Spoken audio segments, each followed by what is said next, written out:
This episode of the Accounting Insiders podcast is brought to you by Out-of-the-Box Technology. Out-of-the-Box Technology is your partner in accounting data services. With over 7,500 industry migrations performed and an expansive network of third-party integrations, a partnership with Out-of-the-Box will augment your advisory practice and turbocharge client accounting operations. Visit outoftheboxtechnology.com/insightful-accountant to get started. Hey, hello, and welcome to another episode of the Accounting Insiders podcast. My name is Gary DeHart. I am the publisher of Insightful Accountant and the host of the Accounting Insiders podcast. And my guest today is Chris Meyer. Chris Meyer is the CEO of Finatical Software. Welcome, Chris. Good morning, Gary. Good to be here. Well, sir, absolutely. I appreciate you taking a couple of minutes, 30 minutes or so out of your day, just to have a conversation with me and to share a little bit about Finatical, about what you're doing there at Finatical. And this podcast is going to be a little different in that we're actually going to have a product demo of your tool, of your software, probably 10 minutes in. And so if you're listening to this just and you don't have video available, hop out to our YouTube channel and you will be able to see it there as well. And that's just search Insightful Accountant on YouTube and you should be able to find that. And we'll also be chopping out that demo and turning it into one of our app academies as well. So a couple of different ways you can find that. So Chris, let's just dive in. So tell me a little bit about yourself and your background, and then we'll hop into our conversation. Thank you. Thanks, Gary. Yeah, so I live here in Pittsburgh, Pennsylvania. I've actually been here for the past 22 years. But the accent is South African, so it's but very much here in Pittsburgh, and we enjoyed our time here. We love the Steelers, and but profession by profession, I'm an accountant by profession, qualified in South Africa. Early career was with KPMG, and shortly after that, just wanted to, after qualifying and doing some time as an auditor, wanted to get more into business process engineering. Then got involved in my early career with a system called SAP, became an SAP finance guy, finance consultant, and it's ultimately that took me to Europe. I did some work in Europe, and then came over to the United States and worked for a number of years as an SAP finance guy here in the US. Focus was very much just costing, profitability, analytics, finance. And so that just, has been the core part of my career, just really loved, I want to say, the finance stuff, but also how one can actually use, financial analytics to improve business outcomes. And so that's very much has driven my whole career, I think from an interest perspective, and then ultimately led out of advisory to consulting into the whole software space where, just wanted to just get closer to the software, build software, be involved in software companies and helping, businesses as well as practitioners, just in terms of how to make and help, get better data and then also help to make better business decisions. So making that leap from accounting professional to software developer, what did that look like? Yeah, so I think so for me, I've always been more, I want to say, on the product side, product management side. I'm an accountant by profession, and so I've always played more of a product management role where I've been part of, just where I've advised or been part of a product management team, where we've written specs, for, how to build products. So I'm not a programmer myself, but I've been more on the business side in terms of product management, and then as a systems consultant, just always helped implement the products. But no, unfortunately, I'm not a coder, so I'm very much almost like a team member out there trying to use the applications and finding different use cases for the products. Right, and having that accountant background, right, or client-facing background as well, so you really understand what the needs are, both from a firm perspective and from the end user or the client perspective. So how did that go from SAP world down into, although actually, does your product, or is your product, you're primarily focused in the QuickBooks space now, correct? Yes, correct. So, so our CTO and myself, Finatical CTO, we worked together previously in a prior venture called Excel for Apps, and in that company we focused on building very much a similar tool, Excel-based reporting for Oracle and SAP. And but then that venture lasted for almost, I'm gonna say 12 to 15, 14 years. And that venture, we exited that back in 2018, but didn't want to not do anything. So still really passionate about Excel, passionate about, I think there's still, say, financial analytical problems out there. I think primarily business users are still sitting with very much the same type of challenges, that they're sitting with in the past, or that they're having in the past. And with the QuickBooks community, I think the opportunity there, we just see the QuickBooks community growing. I think the user base is also, I think with QuickBooks Advanced, and I think communities or businesses are staying on QuickBooks for a longer period of time, as they grow. And I think the use cases are extending to wanting more analytic, type of solutions. And so for that reason, we decided to build, a product for QuickBooks Online. And so that's how we started about 2 years ago, building the product, for QuickBooks Online. And, I think we got onto the App Store a couple of months ago. And so the product is now available, just on the QuickBooks App Store. Okay.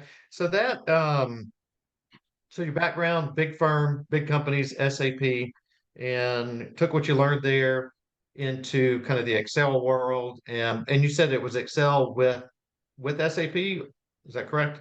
That is correct. Kind of pulling that. Okay. Yep. So, and so SAP, and then also Oracle e-business. So, the Oracle platform as well. So you spent a lot of time there as a, accounting pro and as a business owner.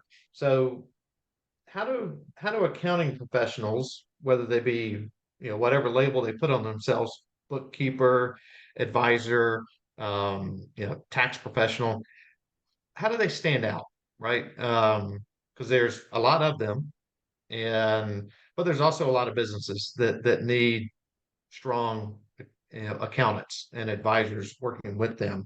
But what are some of the ways that accountants can stand out with their clients? Mm-hmm.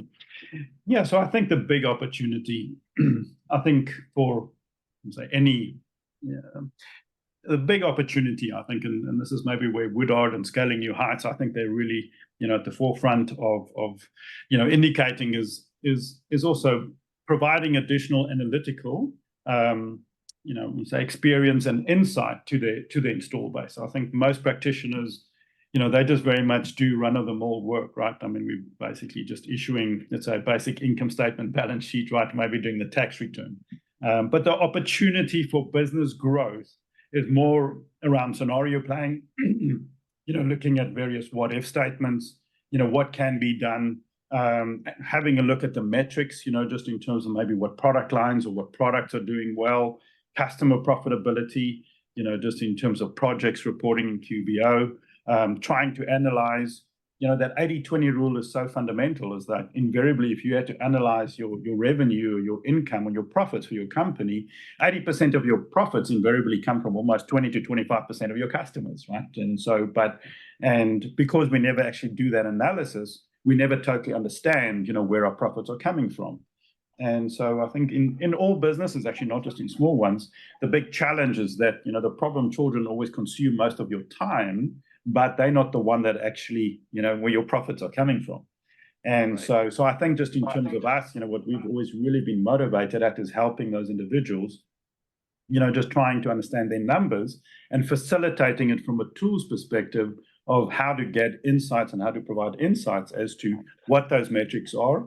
And then the other component of this is really in terms of, obviously you're looking at historical results, but the power is also then is actually trying to further understand the historical results, but then trying to do a bit of forecasting as well, or a bit of scenario playing.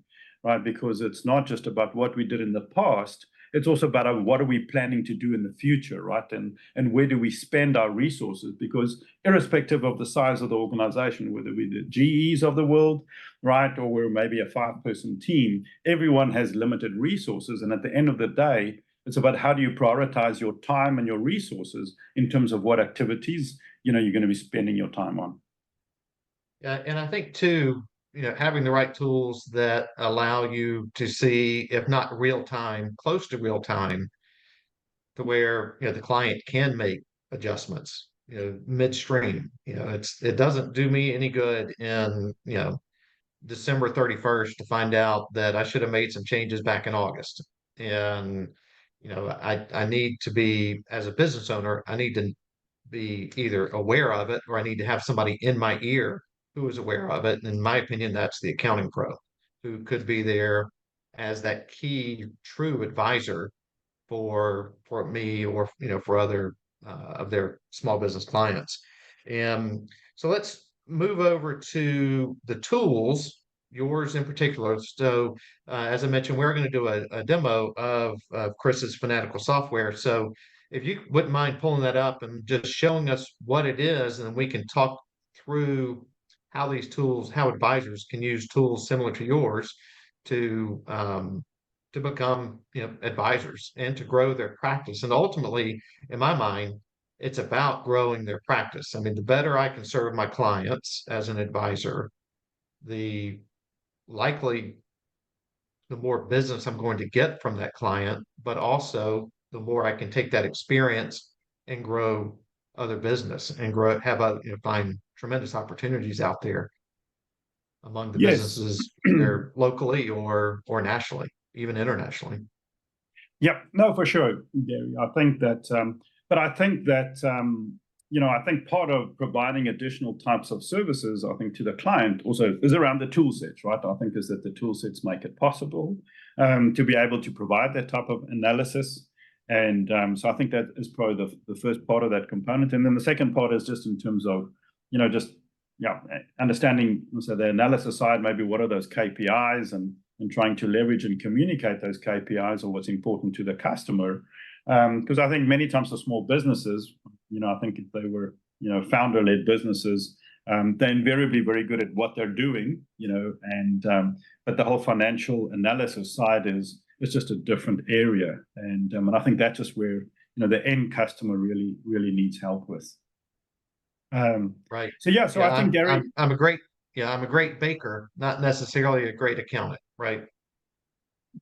absolutely. I mean, I think we all have our expertise, right? I mean, I think in terms of, we all have our superpower, and I think as businesses, they have their superpowers, and financial analysis is invariably is not that, and that's where I think the practitioners come in and trying to help those end businesses, help them make better business decisions, and that would be hugely helpful to them, and because I mean that could dramatically just improve the business results. Absolutely. So what are we looking at here? Yeah, so very quickly, I mean, so here I've just got a multi-entity report, that I'm just sharing here. But as I'm just basically just want to just share before I maybe do, jump into some details here. So we're an Excel-based add-in, right? So I think just in terms of our commitment over the past, I'm going to say 20 years, has always been to Excel. Excel, in the accounting space and analysis space, is still the most flexible platform to do any type of, I'm saying, I'll show you actuals reporting, but then also using those numbers in various ways to try and do additional calculations, analysis, and I'm going to say ad hoc type of reporting. As I'm saying, is as soon as one gets into the financial analysis space, the customers or customer scenarios aren't always exactly the same. And so Excel, because I'm saying invariably accountants, right, there's 1 billion users of Excel out there. Everyone has got Excel. It's just so flexible from a reporting perspective. So what we do is we operate, just as an Excel add-in, and how one would install it is just by going to the add-ins over here, and then you essentially just start and you log in. I'm not going to go through the login process over here, and I can maybe, but let me quickly just show that just for 30 seconds here, is that, here we're connecting to QuickBooks Online. So we've got a direct connection to QuickBooks Online. I'll just quickly sign on again here. And so as we mentioned, I mean, we are, QuickBooks Intuit partner, and also a Microsoft partner. But so here I'm just selecting which company, just I want to log on to. And then so now we've created a direct connection between, let's say, Excel. My Excel here is on my desktop, but it could be Excel in the cloud as well. Obviously, it's Microsoft Excel 365. Its files are shared on OneDrive. And so the files can also be accessed, right, by anyone. And but now I've got, just Excel Live, just in a live connection to QuickBooks Online. This is a multi-entity report, what we're having a look at here. And this is a bit of a dashboard. I'm just going to close this task pane to the right-hand side. And so this is a multi-entity report, and that we can use for multi-entity reporting or some, some consolidations. And to my left-hand side here, I've just got Excel grouping where I can open up and see various lines. And but yeah, so what I'm going to do here, essentially is just so what we have, and I'm just going to open up, just one of these lines over here, the groupings here. And what we can see there immediately, I had a refresh. I've got my refresh button on. But so what we have is a formula-based approach. So in each of these cells with our software, we build and populate a formula which makes use of cell referencing. So just referencing other cells in this sheet or in another, sheet to populate this formula, which when executed passes a query over to QuickBooks Online and gets us a fresh set of data. So as we can see in this formula over here, I'm referencing just this date parameter over here. Here's where it's getting my dates from. So if I had to just go and change this date, and as an example, I've got last year in here. I'm just going to go and change that to this year. So there we can see I just changed the date there to this year. Then we can see, just all my values. Yeah, I've got some tables, some, just some tiles, performance tiles, updated over here, gross margin, operating margin, updated. And then I can see, just some graphs and, everything updated over here as well. Let's maybe just go back. So just to show you again, I'm just going to put in that in last year again. And, there we can see the values, just updating. And so in this example over here, if I just open up the various values here, I can actually just open up to the lowest level, which is making use of standard Excel summarization, just to collapse line items. But the fundamental principle is just this, bringing in this formula, which then enables us to refresh and pull in new values from QBO. The beauty of this, as opposed to any, is essentially that you can have your own template, right? So this is our product, right? Product branding, but I can build up this template here, or build up this report. And when I pull in new data, all of my just whatever changes I made and customize that, but whatever branding I put in here, it all remains intact. It's not overwritten. Just my formatting, just my numbers, everything essentially just remains intact as well. So this is an example just from a multi-entity reporting perspective, where I can actually report on multiple entities, while, being simultaneously connected. Here I'm just doing 3, but it's essentially unlimited, in terms of the number of entities that you can report on. And are you finding that there's a particular niche or particular market that gravitates towards a solution like this? Yeah, so essentially, in terms of, as an example, multi-entity reporting, there's franchises, so where there's franchise reporting, they very much want to see, just in terms of their entities brought together, in the group. That's, sometimes also just with property management companies, they basically want to see that as well. Property management companies, another big item as well, is, for example, I'm going to show here maybe just a trend report as well. So here is also where, one is able to just do a trend. So what I've got here when we start looking at, so some of the analysis is, so here I've got a 12-month trend report and, for a specific company. And so I've just built this, we've got this chart and we've got some start and end dates, and I can say for a specific period, right? So there I'm basically saying, let's say for the year 2022, I want to see what my trends are for total income. So my blue line is total income. I've got total expenses here and then a gross margin. And then I start looking at my moving average, right? Just in terms of what my trends are.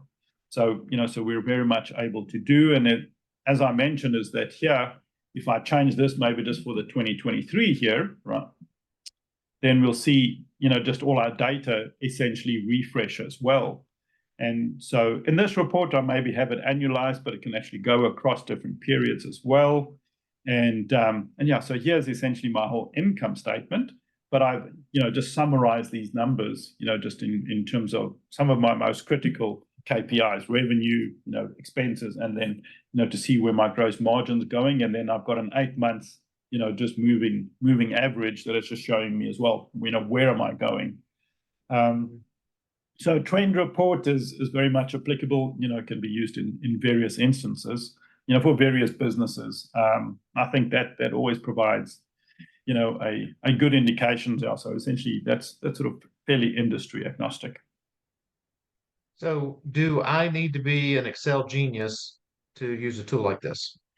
Yeah, so I think what I'm going to just briefly want to share with you now is just, so it's just very quickly how to import, right, or build a template that is specific to your chart of accounts, say to individuals' chart of accounts.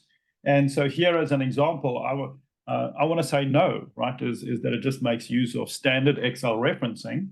And so obviously we had some graphs and so on in the previous one, but let me just quickly bring in, I'm going to build a template using, say, this company, Stock Industries chart of accounts, and I'm going to build a template report using, just the P&L in QuickBooks as an example. And so here we can see once again, so there we can see just that formula that we populate, at the cell level, and it makes use of the cell referencing to populate, say, the parameters that we need in order to go and find a new balance, right? But now, and we'll say from an Excel perspective, right, we all know how to copy and paste, right? So here, all I'm doing here is just copying and pasting. So now I've created a second column, and then let's say this is, let's maybe change that to last year, right? So I'm just going to put in that to last year and press enter, and you can see all those cells refreshing over here. I'm going to change this one. Let's put in a variance column over here, right? So variance. And now all I'm going to do here is, right, so let's say the, current year is last year, right? And I'm just double click, create that. My formatting, if I want all of that to be consistent, right, I just use standard Excel formatting. And let's just say I want to change this now to this year. And what we can immediately see, right, I mean, then your variance column is updated as well, right? And so normal Excel referencing. And so now, we can also, for example, just pull in budgets as well. Let's maybe just go and pull in a budget value as well. So just copy paste. And instead of Excel actuals over there, all that I go and do is I pull in budget values, right? And so actual budget comparisons, I can have multiple columns. I can compare year on year. I can put in columns at the row level. What I can also do as an example, I can also put different calculations at the bottom here as well. Like here I can insert, in this row, calculation. And I can do any type of percentage or margin calculation down here as well. For example, there, right? And I can just maybe use, standard Excel as a percentage, bring that across over there. And then when I refresh any values, so when I press this refresh button over here, this would, for example, then go and refresh all my calculations for me. So what I might have had over here is maybe just this year to last month, right? So this would then always, we're in March now, but that would always pull in all my values up until the end of February. So I almost have, cumulative results up until my prior period. And so, as I mentioned, just in terms of a formatting perspective, I've refreshed values, but all my formatting that I've done has remained consistent, which is just always what, what we as practitioners, what we would struggle with. And then if I wanted to go and see, right, why is there such a big variance, right, between numbers, I've also got this drill down function. And when I click this drill down function, that then where, clicks down and it passes another query over to QBO, and it drills down and finds me all the values over here. And so there we can see, right, so you're at the bottom, that was my value 504, but now I can go and use, and analyze this. Because it's Excel, I can build pivot tables, everything else off of it. And but there we can see, so that was the 504 value, that I just drilled down on. So it really provides a very flexible scenario. And then, I think from a analysis perspective, template perspective, there's various use cases, as I mentioned, projects, you can report on projects, you can report profitability by customer, we can do by classes. So for the property industry, we can do work reporting as well. So your work in progress reporting, for construction. So there's a whole number of, allocations, so anywhere where I want to say you need to do, some allocations or calculations. And, if you're ever finding yourself exporting to Excel, right, I think that's essentially that and having to repaste or redo data in Excel, that's the process that we very much eliminate. Right. So if I'm a practitioner and I'm now I'm going to talk outside of my true knowledge base here, so bear with me. If I'm in my instance of QBO or in QBO accountant, am I able to connect my various accounts here, or do I need to be in the client instance? No, yep. So no, you're absolutely. So no, we only work with QBO, QuickBooks Online. We do not work with a desktop version. Yeah. So, but you only with we only work with QBO. Or what about through the QuickBooks Online accountant side? Yeah, so it's like, so with an accountant, if you for a practitioner who wants to use it for his clients, he would basically have a login over here, and then he'd be able to connect, just his various clients as well, in the same way. And yeah, so you'd be able to gain access, if he's got access via the front end, to QBO, to his clients. I mean, this is essentially, this is the same way that he would access, he accesses the same way here as he would, just accessing via the browser, so this is just where it is, that real-time connectivity to QuickBooks Online. There's no middleware, there's no database in between. You are fundamentally, connected directly, to your customer's instance. Okay. And so from an onboarding perspective, when a client or an accounting professional signs up with you guys, clearly this is a pretty powerful tool just from what you've shown here. What's that learning curve look like typically? Yeah, typically the most difficult thing practitioners, basically, learn is the cell referencing. It's just in terms of how to populate this formula, right, or how just to get the cell referencing. This formula can actually be inserted into existing sheets as well. We don't need to import a specific report as a starting point. So that is the most difficult thing, right? It's just doing a bit of cell referencing. So that's the one part, but we've also got a YouTube channel as well. We do, onboarding training. We've got a 14-day trial. And then, but even during that time, invariably there's 2 or 3 use cases that the practitioner specifically wants to try and solve. And so we'll do that during the trial process.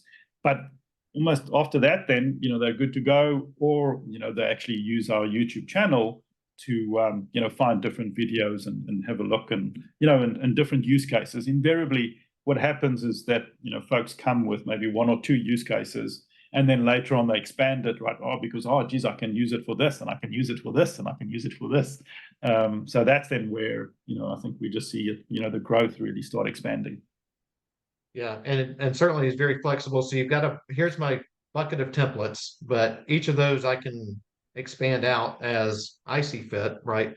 And then, do you ever have templates that get shared? Like if somebody, like if a user developed a template and sent it back to you guys, I mean, is that shareware? I don't know what you really would call that from your perspective, but No, we're moving in that direction. But for the most part, what we do find is that, from a template perspective, we're looking at constantly expanding our template import process. And so the big thing is that, from a dashboarding as well, is that, you're importing and building this template that is immediately specific to your chart of accounts, because I think everyone sort of structures their accounts differently.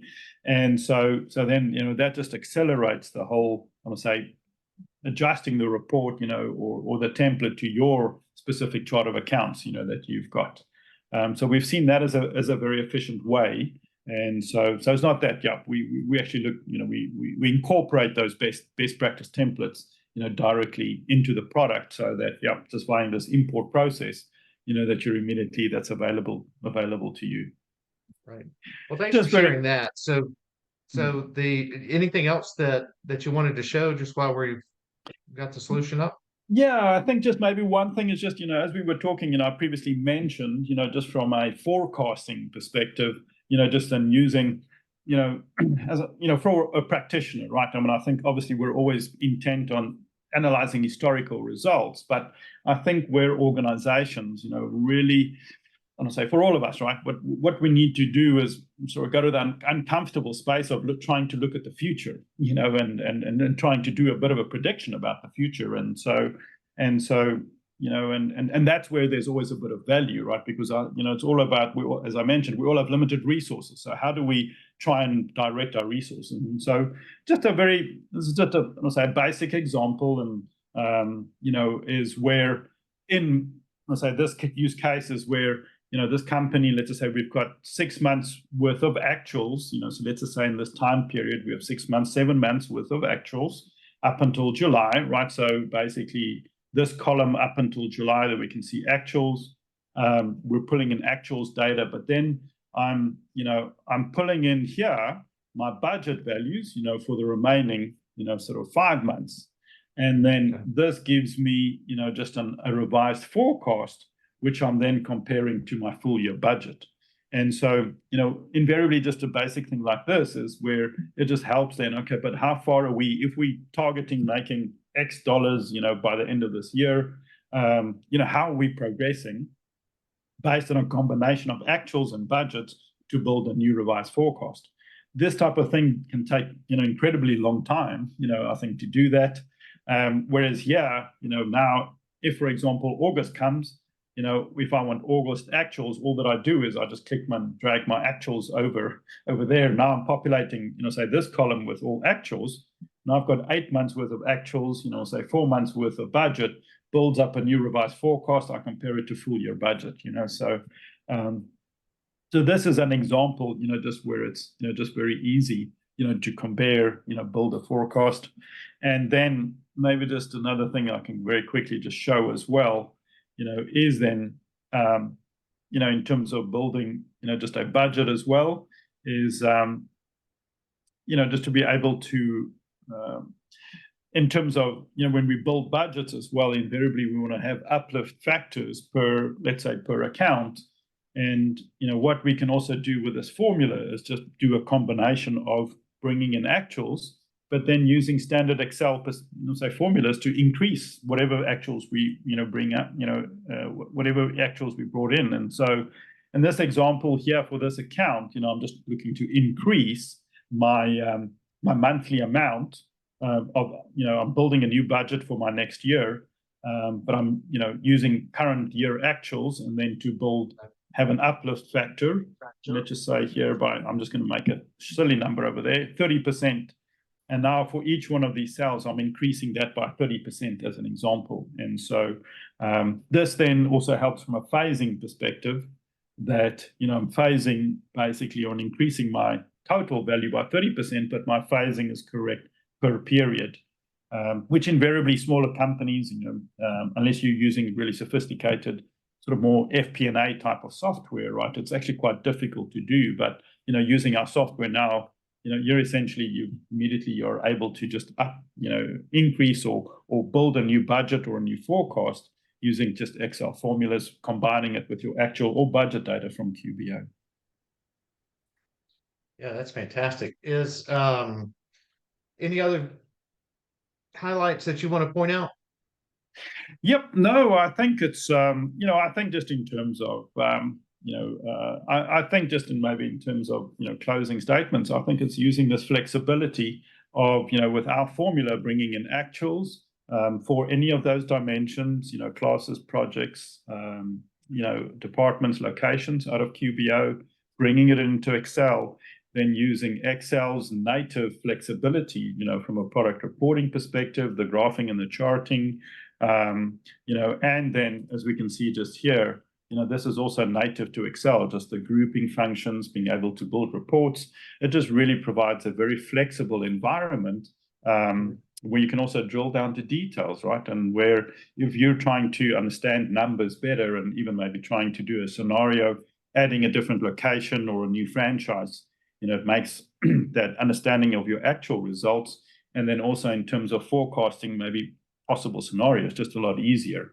And I think for practitioners, right, I think time is just so important, and there's always a crunch for time. So I think if there's repetitive tasks that one is doing, right, is just to eliminate that, because your client, I don't know, maybe he's still paying for that, right, but that's not where the value is. And I think just there's always a direct proportion to how much value we provide to our customers in terms of what we can actually charge them. And so I think probably just for practitioners there, it's like just here it's the values in providing guidance as to what the organization should be doing, and so this tool just really facilitates that process. So if I was a practitioner and saw this and thought, you know what, I need to get my hands into this and really understand the full power of it, because I mean you shared a lot, but I'm sure that we just scratched the surface. But what's the recommended kind of step? I mean, I wouldn't think I would come in and just dump all my clients in and then start keying data or manipulating data. Yeah. All right. No, absolutely. So I think probably just I think that one is maybe just setting up a quick demo, I think with us, but I think it won't, we'll probably be able to answer some specific use case questions. Just in terms of us, so we do the free trial, so here, essentially there's a trial, and it's just to come here, get started. So that's just where you create a subscription. So that is essentially, just here, is to create a subscription, a 14-day trial subscription. And basically, it's that. And then the second step is just here, in Excel, is to go to, this is to the App Store, here where you can actually go to, this is the Excel add-in office. There's flash reports. You just click add, right? And then that essentially adds this. And then step 3, you click start, log in, right? And you log on, and and you can import and refresh on balances, just from whatever QuickBooks entity you like. And so you schedule a meet with us. We can also take you through the use cases and help you get run up. But essentially is that I've maybe got a slide over here. Quite honestly, as you can see here, just a quick click here, is that you're actually up and running in less than 10 minutes, right? So I think you can subscribe, and that takes 2 minutes. The installation is directly from the Microsoft App Store. Install it, and then that report that I imported, you can do that. So it's even maybe less than 5 minutes, right? And you can be building, copying, and pasting exactly the way I did. And and you said you have resources are they on YouTube, or do I get to those resources like training resources via the website, or what's the best way to find that? Yep. Yeah. I think so. If basically going into so this is just our YouTube store or YouTube channel, and so there's a whole number, say 2 to 3 minute videos. During the trial process, we very much also share that as well. But yeah, so that just very much is some specific use case videos, just of what folks will different ways that they can actually use the product. Right. Great. All right. So let's wrap it up with then we just talked about showed the product, talked about kind of how practitioner can really get engaged with Finatical software, and then showed online. But how else can people find you? How do people get in touch with, and are they getting in touch with you directly, or what is that process? Yeah, so I mean, I think we're also on the QuickBooks App Store, so can be found there. But invariably, that redirects us back to just our website. So our website is fanaticalsoftware.com. So I think that is probably the primary. Is back to our website. I mean, I think there might be some details shared as part of this process, but I think invariably there's a demo process, or into trial. We can do a discovery call as well. Sometimes folks have, the larger clients, they maybe first want to do another discovery to make sure that it's specific to their use cases. But I think probably the best place is the website. Right. Okay. And then what about events, face-to-face events coming up this year? Yes. Yep. I mean, I mentioned DeHart, right? I mean, I think just in terms of, so we'll be at Scaling New Heights. You'll be there. We'll be the CPA conference, and then also end of the year, QBO Connect. So we're just definitely getting deeper and deeper entrenched into the QBO community. So we look forward to seeing folks definitely end of the year and Scaling New Heights as well. That sounds great. All right. Any parting thoughts you want to share? No, Gary, I want to say thank you to you. Thank you to Insightful Accountant. I think your organization does a great job. I think in terms of helping advisors and helping them navigate the process into a new world. And so I'm appreciative of that. And I think that closing insights is that we're all on the same boat here, and it's an exciting journey. And I think I think post-COVID things have also changed for us. Everything's moving more to online communities as well. And I think we're excited about the QBO space and Intuit space. I think that globally we've been seeing some initiatives expanding into other parts of the world, Europe as well. I think the tool is also really growing in terms of functionality. The partner programs are expanding as well, and so we're very excited as being part of the QBO community and the Intuit community, and we just see a great future, ahead for the community, and we're very excited, just to be part of it. All right. Well, great, Chris. I appreciate you taking some time here in we're not quite early spring yet. It's March the 19th, so I guess we're late winter. So. But enjoyed the conversation. I'm sure we'll have more in the future, and certainly look forward to kind of tracking your success in this space over the coming years. Thank you very much, Gary. Thank you very much, Gary. This episode of the Accounting Insiders podcast is brought to you in part by Xero.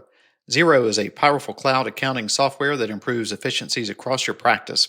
With all client data stored on a single unified ledger, you and your clients can easily access and collaborate on the same set of books.